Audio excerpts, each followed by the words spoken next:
წმინდაში ფილმების ჩვენებას პირველი მნიშვნელოვანი გამოხმაურება პრეზენტაციაზე ვემოყვა. ჩვენებას ადგილობრივი თვითმმართველობის ორგანოების წარმომადგენლები ესწრებოდნენ, რომელთაც პირობა დადეს, რომ დედა ბებიაზე გადაღებული ფილმის გმირს მოხუც ქალბატონს და მის უდედმამოდ დარჩენილ სამშვილიშვილს დაეხმარებიან. ფილმის ჩვენების შემდეგ ჩვენ გქონდა საინტერესო დისკუსია იმაზე, თუ რა ხარისხი აქვს დღეს ადგილობრივ თვითმმართველობას რეგიონში.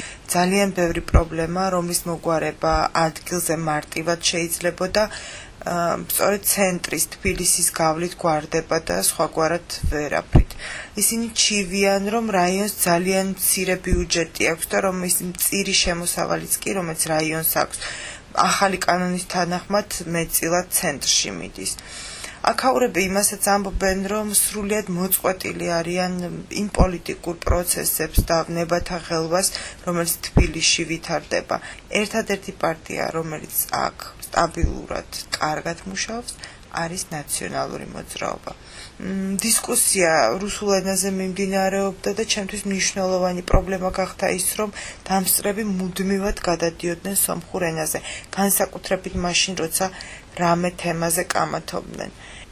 კამათი გამოიწვია მაგალითად ფილმმა უკრაინელი ქართველი, სადაც მოთხრობილია უკრაინელ ქალზე, რომელიც საქართველოში გათხოვდა და ქართული ისწავლა.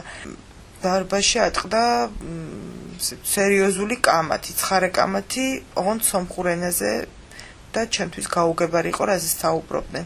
და როცა ვკითხე და ვთხოვე, რომ გადასურყვნენ რუსულ ენაზე, მათ მითხრეს, რომ ეს არის უბრალოდ ზღაპარი, რომ ესე არ ხდება და ეს ქალი არის გამონაკლისი. მათ თქვეს, რომ შეუძლებელია მოზრდილ ასაკში ადამიანმა ისეთი რთული ენა ისწავლოს, როგორიც არის ქართული. საერთოდ ქართული ენა და მისი სწავლება აქ ძალიან მნიშვნელოვანი საკითხია, რომლის გარშემოც აზრთა სხვადასხვაობა არსებობს.